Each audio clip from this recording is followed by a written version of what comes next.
Hi guys, welcome back to the Peninsula Angling Club training videos. I'm Dirk Boer and today's episode is Chapter 2, Episode 2, Part 3, and we are going to be learning how to make the Paternoster, Vaaldam or Boer trace. Yeah, I don't know why it's got so many names, but for my purposes, I just refer to it as the Paternoster rig trace. For this trace, you are going to need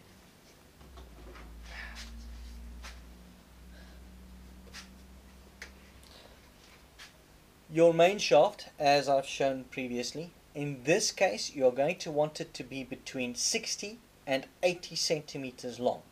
Okay? You make your main shaft between 60 and 80 centimeters long. On your main shaft, you're going to be putting a gummy, followed by a barrel swivel, followed by two more gummies, followed by a barrel swivel and another gummy. Then you're going to tie at the bottom of it a snap swivel. The snap swivel will attach to your weight. It's a P weight, P3, P4, P5, and if you're going extreme distance, like what happens in certain parts of Brandvlei or C.P.A.C, you want to get some P6s and P7s. They are rare, but when you get them, you really want to hold on to them. They do help you get that extra 10 meters. That then again, the Paternoster rig for today is your main shaft, followed by a gummy, a barrel swivel, two more gummies, a barrel swivel, and then a gummy, and then your snap swivel.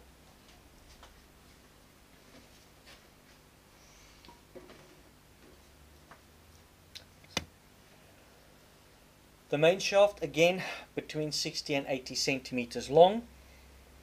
And now I'm going to teach you something about gummies. Most anglers you meet will tell you that you can never reuse a gummy. That is a lie. I don't know how else to put it. It is a blatant lie. You can take a gummy off a line and take a needle, a normal sewing needle, and push it through the gummy again, and then you can use the back end of the needle to put your line through and get the gummy back over it. Okay. Now I'm going to show you one of the product as you buy it. There's your gummy with your little tab on it. Your gummy will be sitting on a piece of wire that has a loop on it. Now for the Paternoster rig, the first thing you do is you put on a gummy. You take your line, you push it through that little hole. Do yourself a favor, press your line flat on that hole. You don't want it to break and then make it difficult for you to get your gummy onto this line. Then you hold on tightly to that wire. You bring your gummy up to the line so it pinches the line, and then you pull your gummy across onto the line. This is always a bit of a tricky exercise, but there you go. Now you've got your gummy on the line. Sorry, there you go. You find something white to show that again. There you go, you can see it against my hand. And now you move your gummy all the way to the top of your rig. Well, your trace, your main shaft of your trace. And there it is. You've got your little loop and the gummy. There you go, you can see that. The loop and the gummy. Now you're going to be putting your first barrel swivel. That goes on. And then I'm going to continue with the gummies that I have threaded onto this needle.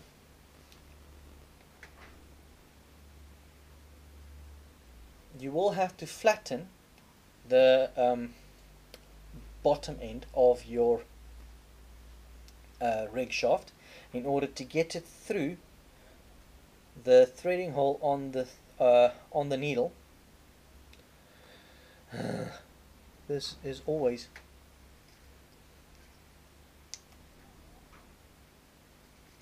a bit of an exercise. But then again, you want to save money because fishing has become incredibly expensive, and using more gummies than you need to is a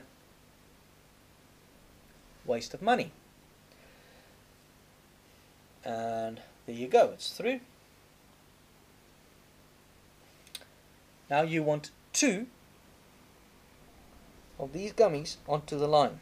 That's number 1.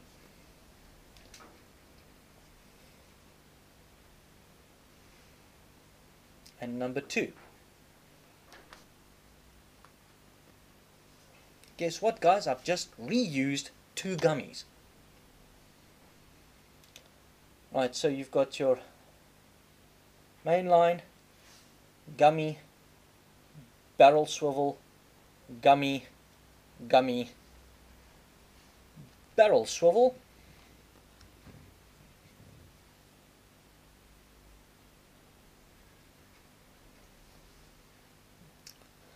and then one last gummy.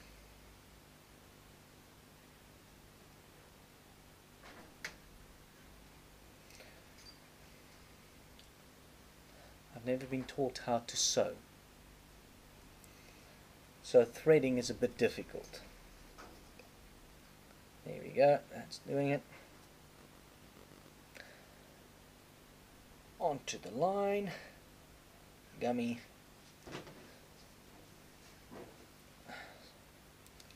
okay, so in future, if somebody tells you that you cannot reuse gummies, I've just reused 3 of them. Again, there's the top loop of your shaft, gummy, barrel swivel, gummy, gummy, barrel swivel, gummy. Now, what you need is our trusty old snap swivel. I'm using a big one here so that you can see it. Typically I would use the Kingfisher size 14 snap swivel, and for this, again, you use the swivel knot that I showed you in episode 1 of chapter 1.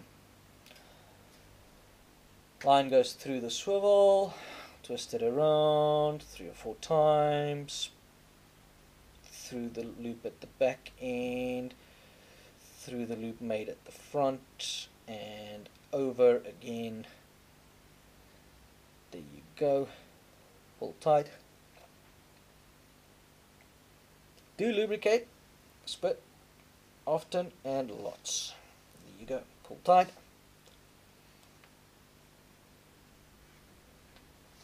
Give it a tug on the tail end.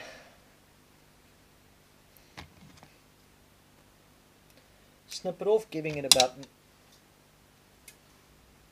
1 or 2 millimeters to pull tight on when it starts being used.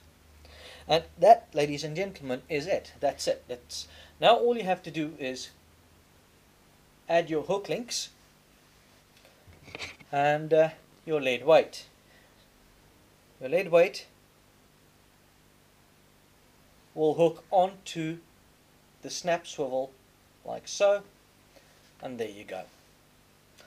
That is your Paternoster rig, done and dusted. I'm not going to put the hook links on this, really. You've seen it before. If you need to see it again, you can go back to those videos. It's not a problem. But what you've seen there is a Paternoster rig. You've seen the Rietvlei rig, and that, my students, is really everything you need to know about rigs. You can sit down at home in front of the TV and make 10 hook links in the time it takes you to watch your favorite soapy. Actually, please don't watch soapies. Rather watch Star Trek or something like that. Not that that's on TV anymore, but still, just don't do Dallas. Right. Make your hook links, take your hooks, hook them into a pool noodle. Actually, you know what? Pool noodles.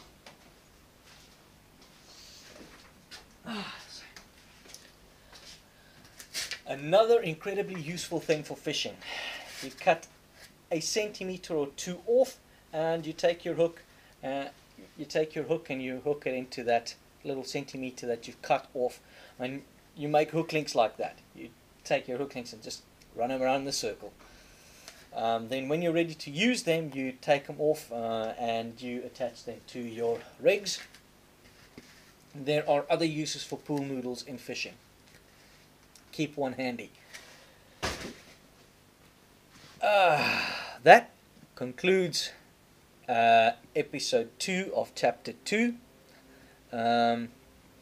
You will want to refer back to these episodes over and over and over again, because it will take time to learn how to make, well, to practice, really. As far as making traces are concerned, practice, and more practice.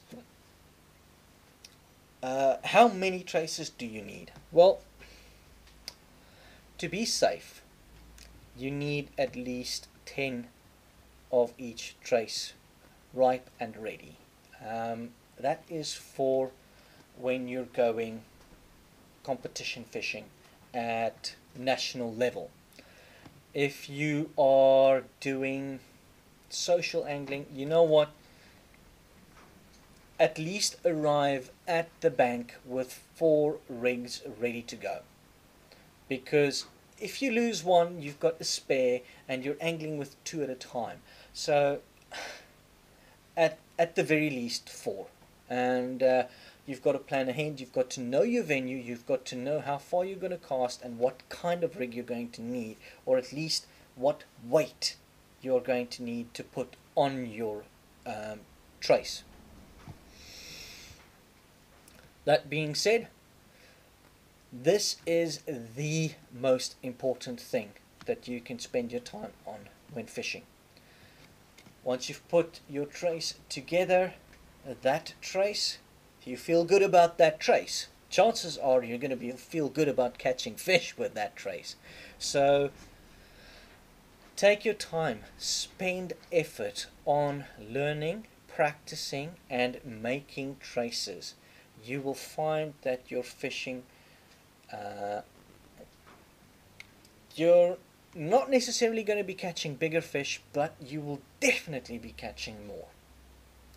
Right, then that's it for this episode. I will see you again in the next one, which, according to my planning here, we are going to be spooling line onto a reel. That might change, because before you spool line onto a reel, you need to know how to make leaders. So we're either going to do leaders or spooling line onto reels. And we are actually very close to getting to the point where we're actually going to go and catch some fish. It's a couple of more episodes, and then we'll actually be next to the water. Until then, I'll see you later. Ciao.